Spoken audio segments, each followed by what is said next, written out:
What's happening, people? And once again, welcome back to youtube.com/CubCamTV for this, another edition of the CubCast. And it is no longer the CubCast Daily, but we're still going to run that badge as always. The CubCast has been a pivotal part of this channel's growth, its kind of success, and of course its continued stability over the few years we have now been running it. But for the last 4 months, we haven't been running it as a regular situation. The reason for that is quite simply that I haven't had time. I've moved into a different period in my life now. I am working full-time alongside running the channel, similar to how I was when I was on radio, but when I was on radio I was starting at 7, finishing at 2, so I was kind of doing stuff throughout the day, but I was sort of, I still had time in the evenings and the afternoons. At the moment I am now working pretty much 8:30 through till nearly 6 every day, so I just don't have as much time anymore, which is a shame, of course, because I would love to be spending all my time putting more and more content onto the channel. The situation currently is I just don't physically have time. However, we are still uploading nearly every single day, pretty much every day actually. We're still trying to do normally between sort of 7 and 10 videos a week, and again, that's more than most channels will ever do, so hopefully you guys are still enjoying the content. We are focusing primarily now on radio content and of course on the reactionary content, which has made the channel what it is to begin with. So I thought we'd dip back into the CubCast as an episode today because there's been so much happening in and around the world of Afrobeats. Of course, we've just seen a huge collaboration drop today. You can check the reaction out. But I wanted to use this opportunity whilst we're kind of speaking and whilst we're kind of back on this CubCast l.a.x. to essentially take a look at an artist who has taken the world by storm over the last couple of years. Towards the end of last year, without a doubt, had one of the strongest albums globally. For me, still the strongest album release of last year. And we are, of course, talking about BURNA Boy. Undeniably, one of the shining lights of music worldwide, continuously pushing the boundaries of what you can do within a genre and continuously pushing that fan base. Last year we saw him touring, selling out Madison Square Gardens. We reacted to a few of the videos from that tour, and off the back of that his success has continued to grow and expand. We're going to look at a couple of things today on this CubCast episode. We are firstly going to look at BURNA Boy making history, of course selling out the London Stadium. Now I do have a BBC article up on screen, you should be able to see that. It might be a little bit small if you can't read the text. I'm going to read through it anyway, but we're going to do this old-fashioned style. BURNA Boy makes history with a sold-out London Stadium gig. I know this came out 3 days ago. Guys, I've been busy, but I've wanted to focus on this, and the second part of the video will explain why we're doing this now. Okay, cool. BURNA Boy has made history over the weekend when he became the first African artist to headline a stadium show in the UK. A sold-out crowd of 60,000 fans screamed the Grammy Award winner's Afrobeats lyrics back to him at the London Stadium. 60,000 people is monumental. In any sense. Like it's just a ridiculously large amount of people to have coming to a show. This was a show we knew was going to sell out.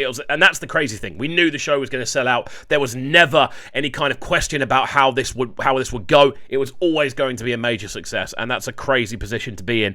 Apparently he didn't disappoint with his 2-hour set, bringing out famous friends like Stormzy and Dave on a kind of merry-go-round to perform alongside him. Afrobeats, a mix of African and Western influences, seen a massive rise in popularity over the last few years thanks to the likes of BURNA Boy and Wizkid. Now, there are other artists involved, BBC. Come on, you're better than this.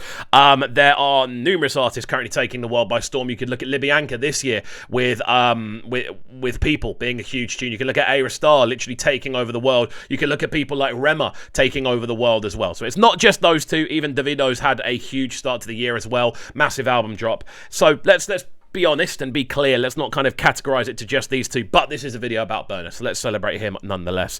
The pair, two of Nigeria's biggest stars, have headlined some of the world's major music festivals, but it was BURNA Boy who took it to another level on Saturday night. Fans danced in the aisles, creating a carnival-like atmosphere as he bounced around the stage in a bright orange jumpsuit. Pretty typical BURNA attire, to be honest. It's not that mad.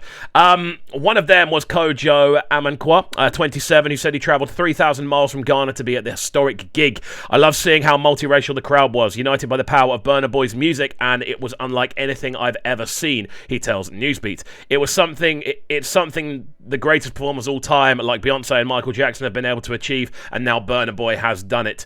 I mean, looking at the stadium, man, also, big up West Ham winning the Europa Conference. That's the nutty achievement as well. It's all happening at the London Stadium, even though that wasn't the London Stadium, that is West Ham's ground.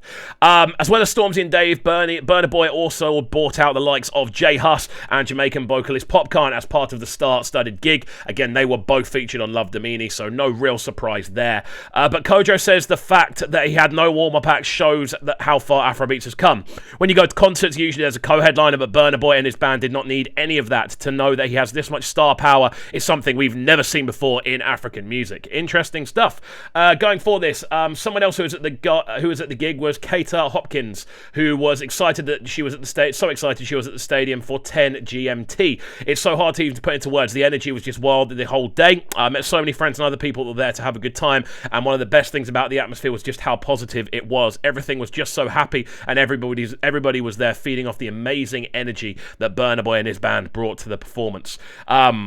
It's just so cool to see, man. Just the sheer joy this situation is bringing people.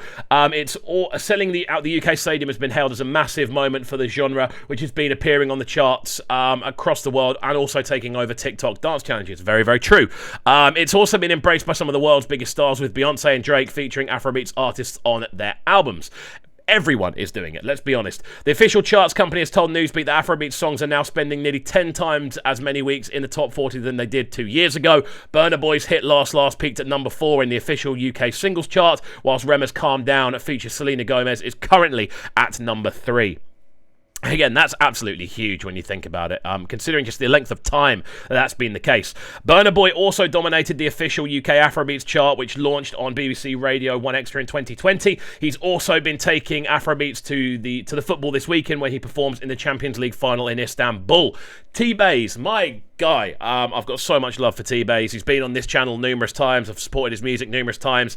Absolute G. And if you ever get the chance, listen to a T-Baze tune. He got me an amazing T-shirt. He got me. His project was called Alubarika, and he got me a T-shirt for it as well, which I've worn a few times at big shows. So yeah, big up T-Baze each and every time. Great to see him featured in this article.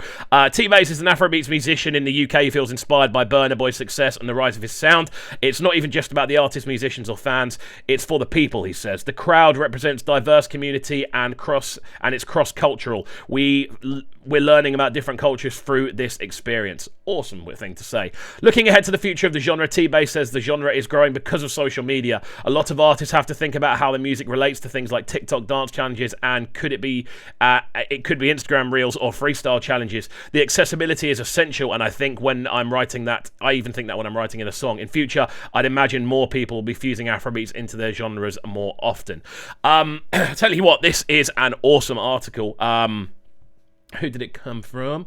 Lots of detail. It's very extensive for the BBC as well, by Ikra Farouk and Mitch Mansfield. So yeah, really cool article. More than anything else, this is a CubCast episode to just give Burna Boy his flowers, man. I wanted to quickly look at the BET Awards as well, because I'm looking through these. Obviously, Album of the Year, we knew most of these were going to be in there, yada, yada, yada. Again, female. Great to see Thames nominated in the Best Female R&B Act as well. The usual suspects all in there alongside that.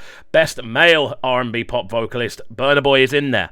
We're seeing him grow. That's alongside Drake, Chris Brown, The Weeknd, Usher, Brent Faiyaz, Blast. These are all global successful names. Best Group, Flo being nominated is really cool as well. I'm a massive Flo fan. But just going through this all the way through, Drake nominated again. Video Director of the Year, Burna Boy in there as well. All of the cool to see Tiana Taylor in there also. But every video we've seen from Burna Boy this year has been absolutely outstanding. Going through this again, Last Burna Boy Viewers' Choice Award is in there as well. And wait for you, featuring Drake and Thames. Drake, they are both absolutely dominating this. Best International Act, Ira Star. She's getting her flowers. We love to see it. Burna Boy from Nigeria as well. Ai Nakamura from France. Central C, UK. Very understandable. He's had a great year. LMA from the UK. KO from South Africa. Lennon from Brazil. Uncle Waffles from Swaziland. She's been absolutely smashing it. Stormzy from the UK, of course. And Tiakola from France. Awesome. Viewer's Choice. Best New International Act. Seeing Ashake, Kamido, and Libyanka all in this brings so much joy to my heart. But also seeing Flo in there as well. It's a really exciting BET this year, guys. That's all I can say.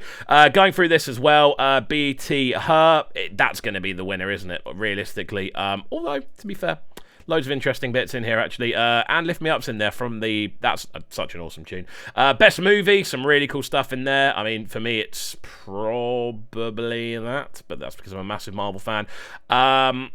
Just going through these. Best Actor, actor, some cool stuff in here.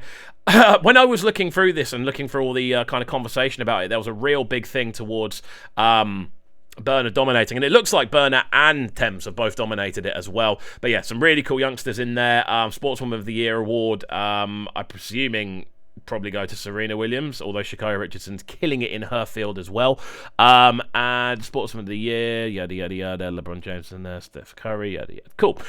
More than anything else, this was supposed to be a video celebrating BURNA and the success that he's bringing to the table, and it has obviously moved into a bit of a look at the BET Awards as well.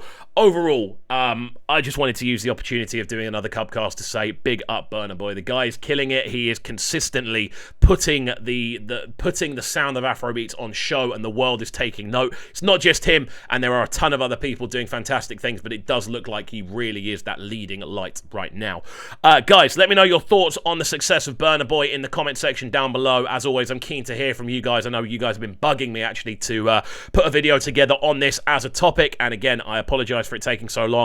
I'll try and get a few more CubCast videos done, maybe once a week on a specific topic. The honest to God truth is I just don't have that much time anymore, but we are still working on the channel and we are still uploading each and every day. So hopefully you have enjoyed this as a nice little return, a nice little throwback to the CubCast series. If you had, do make sure you're getting involved by hitting that subscribe button on the right hand side of the page, turning notifications on as well, leaving a like, leaving a comment, and all of that good stuff. We shall see you all next time. Peace. Sounding so good right now.